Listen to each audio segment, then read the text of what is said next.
Donc, je me suis lancé en octobre 2021 et j'ai commencé à sortir mes offres deuxième trimestre de 2022.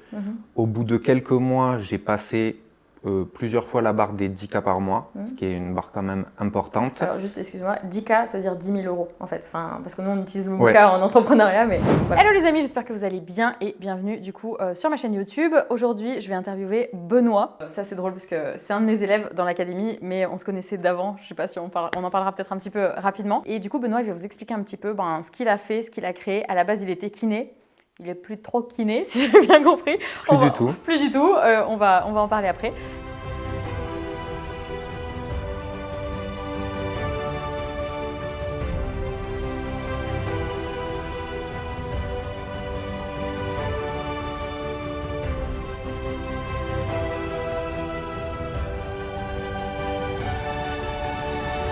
Et bah du coup, Benoît, est-ce que tu peux te présenter d'où tu viens, ce que tu fais? Benoît, j'ai 34 ans, je viens de Bordeaux. Qu'est-ce que tu fais comme type de business? Aujourd'hui, je suis mentor business et j'accompagne les coachs, les formateurs et les prestataires de services à développer leur business Ok.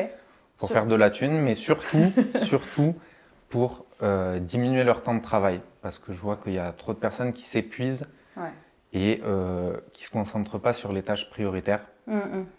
En mode 80-20, loi de Pareto, tout ça. Exactement, et c'est sur ça que j'ai axé tout mon accompagnement. Ok. Tu fais du coaching one-one du coup, ou est-ce que tu prends plusieurs personnes en même temps? Tu fais quoi? Alors, actuellement, je fais du coaching one-one. J'ai déjà fait des coachings de groupe et je vais sûrement en ressortir plus tard, mais pour l'instant, je suis que sur du one-one. J'ai fait aussi des immersions, puisque quand je suis venu à ton immersion, je savais que j'avais envie de faire des immersions. Et du coup, moins d'un an après l'immersion de l'année dernière, j'ai fait ma première immersion. Trop bien, Ça s'est hyper bien passé. Il y a quelques personnes, enfin il y a 2 personnes de l'académie qui sont venues d'ailleurs. Émilie et une autre personne qui n'était pas à notre immersion mais qui est venue, c'est Thomas que tu connais aussi. Thomas, ouais, j'ai interviewé en plus la dernière fois là. Ok, Yes. trop bien, trop cool. Et donc là, toi, tu es vraiment axé sur comment optimiser son temps quand tu es solopreneur, c'est-à-dire que tu as un business mais que tu es entre guillemets tout seul dans ton business, tu n'as pas envie d'avoir une grosse équipe, etc. C'est plutôt un peu le côté freelance sans la partie business. Bon, bref, on va pas partir sur tous ces sujets-là. Et là, je crois que tu viens d'être papa il n'y a pas longtemps. Exactement, 28 décembre 2023, C'est très précis. qui a changé ma vie, ouais. Trop Papa bien. d'une petite Alma qui a 4 mois et demi aujourd'hui. Ok. Et elle est incroyable en plus, donc c'est parfait. Tous les enfants que nous faisons sont, je crois, du plus incroyable, mais c'est beau, c'est beau. Enfin, Ouais, mais je moi, n'ai c'est pas d'enfant, vrai. mais... oui, mais toi, c'est vrai, par contre. Ok. Et là, donc avant, tu étais kiné. Ouais. Est-ce que tu peux nous expliquer comment on s'est rencontrés, d'ailleurs? Je sais pas quel souvenir tu as de moi, et je pense qu'on va se marrer. Mais L'histoire est longue, du coup remonte. En Vas-y. fait, on était à la même école de kiné. Moi, je suis arrivé en 2011, donc toi, tu étais en deuxième année, quand moi, j'étais en première année. la meilleure année. Et du coup, en fait, c'est toi qui m'as intégré. C'est toi qui m'as intégré, entre autres. Alors juste pour expliquer ce que ça veut dire intégrer, c'est en fait que dans les écoles de kiné, comme dans plein d'écoles, il y a ce qu'on appelle les intégrations. Et donc, les premières années sont un peu bisutées. Hein. Bon, c'est bisutées gentil, hein, voilà, par les deuxièmes années. Et j'étais très en forme à cette époque. C'est ça. Et du coup, je t'ai connu là-bas, mais comme moi, j'étais dans ma classe et toi, tu étais dans ta classe, bon, on se connaissait très peu. On a dû se croiser 2-3 fois, sans plus et tout. Et après, genre peut-être 7-8 ans plus tard, je t'ai retrouvé sur les réseaux sociaux. Finalement, on avait beaucoup plus de points en commun que ce que j'aurais pu imaginer et tout. Et c'est là où je t'ai découvert. Et moi, à cette époque, j'étais toujours kiné. J'avais toujours en tête de développer mon business. Mais en fait, comme j'étais déjà dans ma situation, je me suis aperçu sur le tard que j'avais pas envie de faire un side business. J'avais pas envie de jouer sur 2 tableaux. Il y en a qui arrivent très bien à le faire, pas moi. Et en fait, c'est ce qui me bloquait à me lancer dans l'entrepreneuriat. Et du coup, je me suis fait coacher par toi. J'ai rejoint l'académie, j'ai même fait une immersion avec toi. Tu m'as permis d'intervenir aussi dans ton immersion. Et c'était top d'ailleurs. Merci. Et du coup, en fait, j'ai eu un déclic. Il y a eu le Covid. Donc, j'ai eu 2 situations. J'étais à Brantôme, dans un cabinet où il y avait du harcèlement. Donc, il y avait plusieurs femmes qui avaient été harcelées, même sur... D'autres kinés, tu veux dire? Ouais, d'autres kinés qui avaient été harcelés par le grand Manitou, entre guillemets. Waouh. Tout ça, mais il harcelait que les femmes, les secrétaires, etc. C'était assez dégueulasse. Donc moi, je me concentre sur ce que j'ai à faire, mais bon, j'apprécie pas ce que je vois forcément. Et puis, ils voulaient s'associer à moi. Mais à partir du moment où moi, je leur ai dit que je voulais pas m'associer à eux, ils ont commencé à essayer de me harceler. Mais bon, moi, je suis pas du genre à me laisser faire. Du coup, je me suis cassé assez rapidement et je me suis pas laissé faire. Et bon, j'ai foutu un peu le bordel. Enfin, j'ai pas vraiment foutu le bordel, mais c'est-à-dire que j'ai eu une autre réaction que celle qui se faisait harceler de manière passive. Et du coup, ça a fait bouger un petit peu les choses. Donc voilà. Et ensuite, j'ai eu une autre expérience. Donc, je suis rentré à Bordeaux, meilleure décision de ma vie. Et je voulais souligner juste que quand il nous arrive un gros obstacle, un truc hyper compliqué, un truc hyper désagréable, en fait, c'est toujours pour le mieux derrière. Et moi, j'aurais jamais rencontré ma chérie si j'avais pas. Si j'avais pas. Bichette. Putain, mais moi, il faut toujours que je chiale. Pourtant, je suis pas Mais hyper je sais. trop émotif et tout. Et il faut toujours que ça m'arrive. Je sais que tu es très amoureux de ta chérie. Elle va regarder cette interview, elle va dire oh, c'est trop mignon. Mais je sais, tu m'en as beaucoup parlé déjà. Il y a toujours du mieux qui arrive pour la suite. Et du coup, après, il y a eu Covid. Donc, je suis dans mon cabinet à côté de ma région natale. Donc, tout se passe bien. Bon, il y a des pratiques qui me plaisent pas trop chez les autres, mais je me concentre sur ce que je fais et puis je laisse les gens faire ce qu'ils ont à faire. Et du coup, il y a eu le gros déclic où j'étais vraiment, j'avais pris ton coaching et je m'étais pas encore lancé juste après. Du coup, il y a eu le Covid et on n'a pas pu partir. Enfin, moi, j'ai pas pris de vacances parce que je voulais garder des grosses vacances quand on serait déconfiné. Et pour l'été, du coup, je crois 2021. Ouais, c'est ça. Été 2021, on est déconfiné, on peut partir. Moi, j'ai envie de prendre ma chérie, elle a du temps pendant l'été pour partir en vacances. Donc, je prends 4 semaines et demie, sauf qu'on prend 3 semaines normalement au cabinet. Et donc, mes deux collègues, ils ont essayé de me faire comprendre qu'il fallait que j'annule mes vacances et tout ça.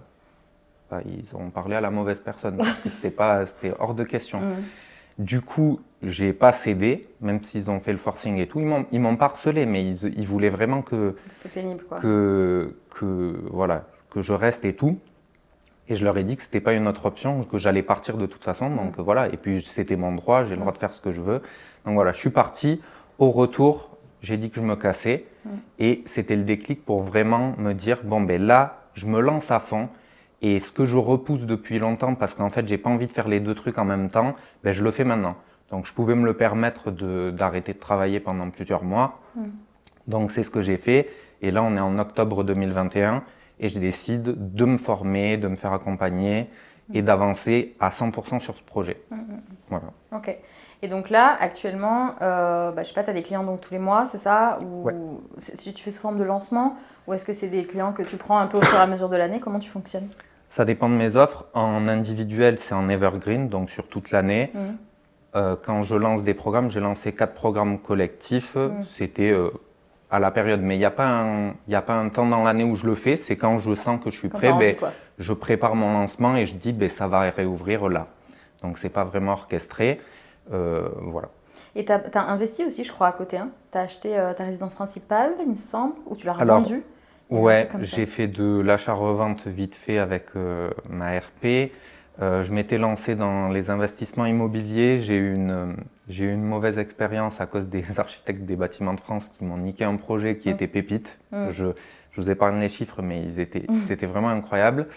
Et finalement, là, je me suis centré que à 100% sur le business, puisque j'ai acheté ma RP avec ma copine et on a emménagé l'été dernier. D'accord, ok. Donc là, pour l'instant, tu mets un peu de côté, mais de toute façon, tu focuses hyper business. Là. Ouais, mais ça reviendra dans quelques années, mais c'est pas la priorité immédiate. Ouais, là, tu viens d'être papa, donc papa plus business, déjà, c'est très bien. On est pas mal déjà, c'est déjà top. Et du coup, pourquoi tu as choisi de rejoindre l'académie en particulier? Du coup, je te connaissais plus ou moins, je t'ai redécouvert donc sur les réseaux, et puis je me suis dit, c'est dingue, en fait, en vrai, je me voyais un petit peu en toi, dans beaucoup de traits de caractère et tout. Je me dis, mais j'avais confiance en moi. Je me dis, je suis capable d'arriver à des choses hyper grandes. Pourquoi j'y suis pas en fait? Donc, c'est là où j'ai décidé de te rejoindre et tout.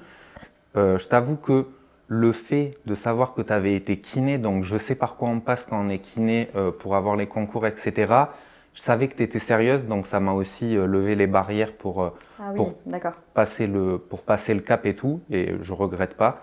Et voilà. Et c'est vrai que les concours kiné, c'est la galère, les gars, mais vraiment la galère. Et ouais, et c'est vrai que, je sais pas si ça t'a fait ça aussi, mais moi, au bout de 3 ans, donc j'ai fait un burn-out, j'ai pas tenu très longtemps, et parce que je suis tombée pareil que sur des collègues avec qui ça se passait pas bien, donc ça m'a aidé à avoir le burn-out plus tôt. Et en fait, je culpabilisais à fond de me dire, mon Dieu, mais j'ai fait toutes ces études-là, j'ai pris la place de quelqu'un, et puis en fait, 3 ans après, j'arrête, tu vois. Et ma grand-mère en rajoutait une couche en mode on t'a payé ta prépa, machin, c'est hors de question que t'arrêtes, etc. Et je sais pas si ça t'a fait ça aussi. T'as eu cette. Non, parce qu'on n'a pas eu le même. Moi, tu vois, j'ai pas fait de burn-out et vraiment, j'aimais beaucoup mon métier et je l'aime toujours. C'est pas dit qu'un jour je refasse pas plus ou moins, mais en tout cas, je le ferai en solo. Hein. Ouais. Je le ferai en solo. Avec des associés. Non, je ferai. Voilà. Ouais. En fait, c'est même pas. C'est juste une question aussi de liberté. De savoir quand tu prends tes vacances, à quelle heure tu commences, tu finis. J'ai toujours eu un fonctionnement assez atypique. J'étais le seul kiné à me lever, à commencer à 11h et à finir à 19h, à pas faire de pause entre les deux. Donc j'ai toujours voulu fixer mes propres règles et c'est dans ça que l'entrepreneuriat et la liberté, ça fait complètement sens. C'est clair. Et tu vois, moi j'ai pété un câble aussi en tant que kiné à cause de ça. Bon, il y a eu plein de raisons, mais une des raisons c'était qu'en fait, le cabinet dans lequel j'étais, dès que je voulais prendre même un jour de congé, on me faisait des réflexions. Tu vois, je voulais juste prendre un vendredi après-midi, j'en prenais plein la tête. Et comme j'avais jamais trop travaillé dans d'autres cabinets où j'étais avec des jeunes et où ça se passait bien, en fait, parce que là j'étais malheureusement avec des gens bien plus âgés que moi qui se prenaient un peu pour mes patrons, mais je savais pas que ça marchait en fait différemment, tu vois. Ouais. Et c'est aussi pour ça que j'ai fait un burn-out. Donc tant mieux que je sois tombée sur ces cabinets-là où ça s'est pas bien passé, parce que sinon j'en serais peut-être pas là aujourd'hui. Encore une fois, c'est ce qu'on dit. C'est ce que je disais tout à l'heure, tous les événements un peu difficiles de ta vie, comme ta fracture, tous les trucs, le burn-out, il faut savoir les tourner d'une manière qui va en ressortir de manière positive. Ouais, c'est clair, c'est clair. Et tes plus gros challenges depuis que tu t'es lancé du coup dans le business, qu'est-ce que c'est? D'être le plus en accord avec ce que j'ai envie et la vie que j'ai envie de mener en fait. Donc, tu veux dire en voyant les gens sur internet où tu dis il faudrait que je fasse comme lui ou comme cette personne, de te comparer ou rien à voir? Non, par rapport à ce que moi j'ai envie dans ma vie et pour être le plus heureux possible en fait, par rapport à mes objectifs vraiment perso. Parce que tu as tendance à ne pas faire ça, c'est ça? Alors si, j'ai tendance à justement, mais c'est ça le challenge, c'est quelles actions mettre en place pour aller le plus en accord avec qui j'ai envie d'être et les objectifs que je veux avoir. Qui match, ouais. Je sais pas si c'était clair. Si, c'est bon. Et un truc dont tu es très fier. Où t'es vraiment, tu penses que c'est une grosse réussite pour toi? D'avoir porté mes tomatos. Mes tomatos. C'est une façon très mignonne de le dire. Pour pas être trop vulgaire. Okay. Non, c'est vraiment d'avoir pris mes responsabilités pour vivre à 100% avec la vie que j'ai envie de mener. Et ça, c'est ma plus grande fierté. Et même si, là, du coup, je viens d'être papa, donc mon activité, elle a diminué volontairement parce que j'avais envie d'être plus auprès de ma fille et justement d'avoir cette liberté. Donc, j'étais très heureux en kiné, je gagnais bien ma vie et tout. Et pareil, j'ai eu beaucoup de remarques, mais putain, mais pourquoi tu fais ça? En plus, tu vas pas réussir. Bref, tout ça. Et ça rejoint au fait de travailler sur sa confiance en soi. C'est important parce que c'est hyper facile de s'auto-saboter si on n'a pas confiance en soi et si on écoute tout ce que tout le monde nous dit. Et au final, j'ai toujours eu cette confiance en moi qui me permettait de ne pas écouter ce que pensaient les autres et de vivre, d'avoir des choix toujours un peu atypiques, mais en fait, parce que ça me correspondait à moi. Et c'est super, super important ça. Et une erreur que tu as faite que tu pourrais éviter aux autres qui nous regardent là? Alors, en fait, il y en a un paquet. Non, mais en fait, des erreurs, il y en a plein, mais moi, je les appelle même pas des erreurs. Pour moi, c'est des étapes. C'est des étapes parce qu'en fait, on peut pas avancer sans erreurs et en fait, on est obligé dans le parcours entrepreneurial d'avoir des erreurs. Et donc, limite, je suis OK d'avoir des erreurs, je suis OK d'avoir des échecs, je suis OK de me planter, c'est pas grave, parce que c'est comment tu réagis à ça. Je sais pas si j'ai des exemples, mais il y a plein d'entrepreneurs qui se lancent et ils testent un truc et au bout de 2 semaines, ils arrêtent ou en fait, ils n'ont même pas essayé. C'est clair. Ils disent ça marche pas et tout.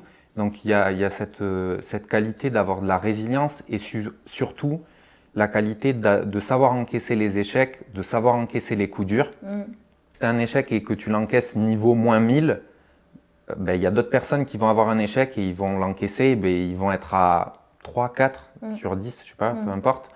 Ils vont mieux l'encaisser.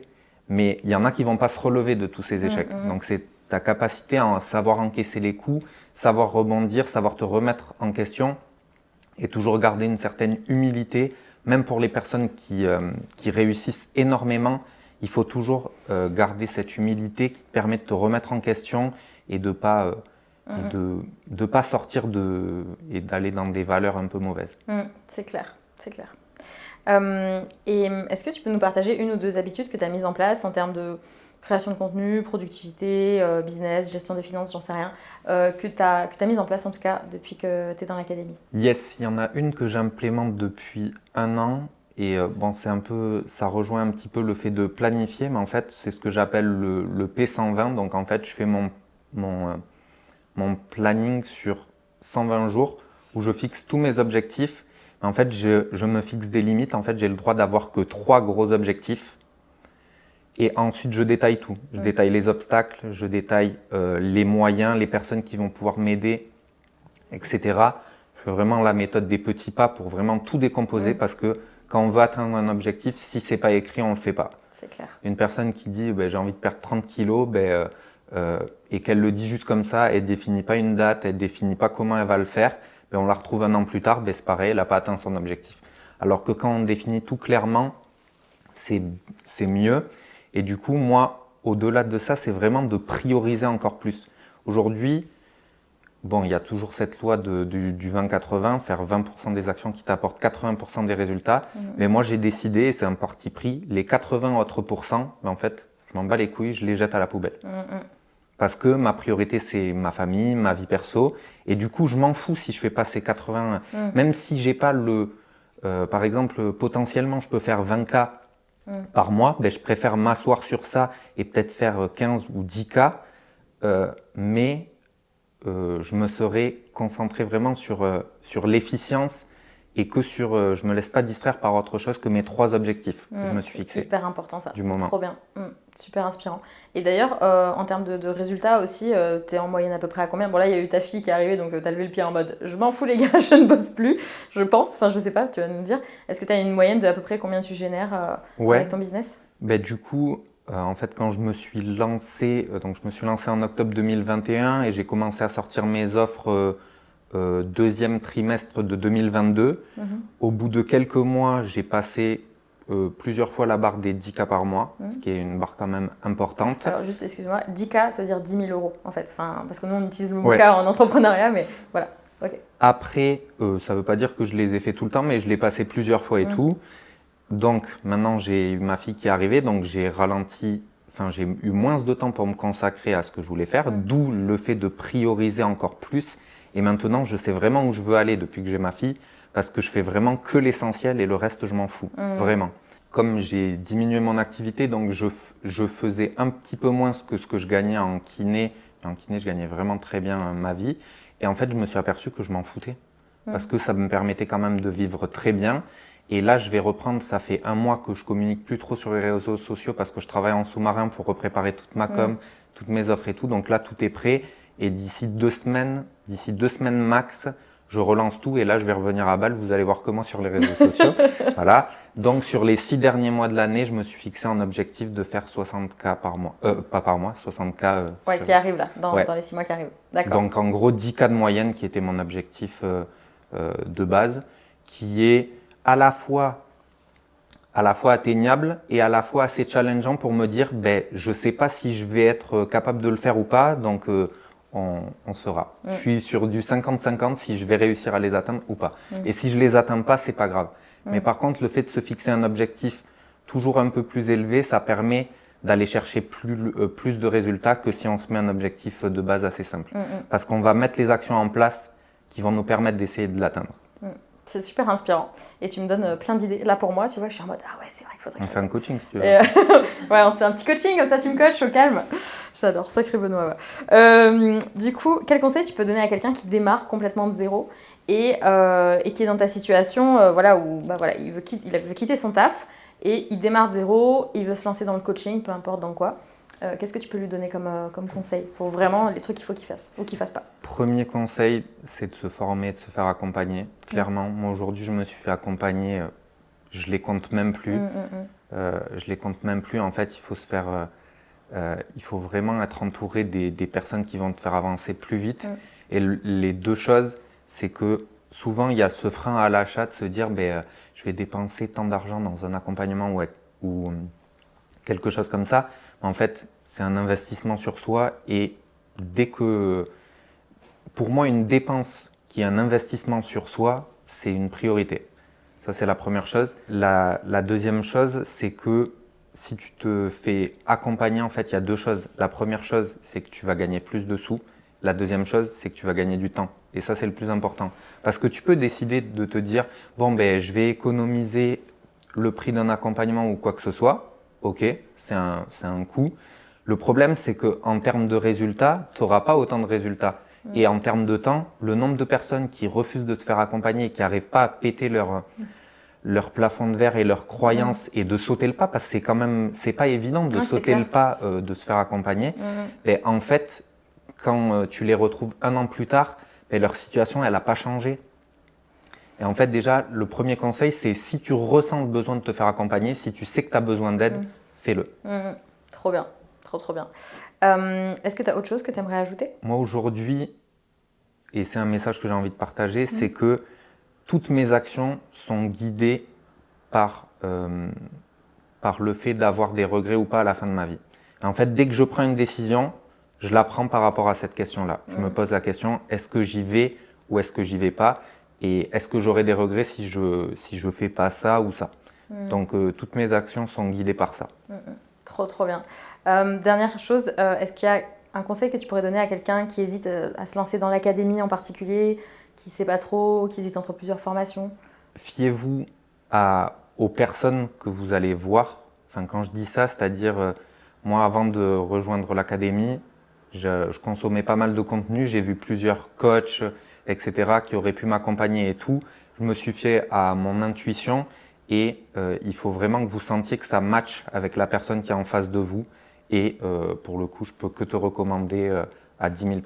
Merci beaucoup, Benoît. En tout cas, merci beaucoup d'être venu et c'est trop cool de voir les gens qui évoluent. Ça fait je sais pas combien de temps, ça doit faire 10 ans qu'on se connaît, même plus en vrai, je pense. Parce que 2011. 2011, ouais, ça fait 12 ans. 12 ans, c'est ouf. Et puis à l'époque, on faisait la fiesta surtout en école de kiné. Puis là, on est entrepreneur, on kiffe notre vie et c'est vraiment trop bien. Donc merci en tout cas d'être venu nous voir ici.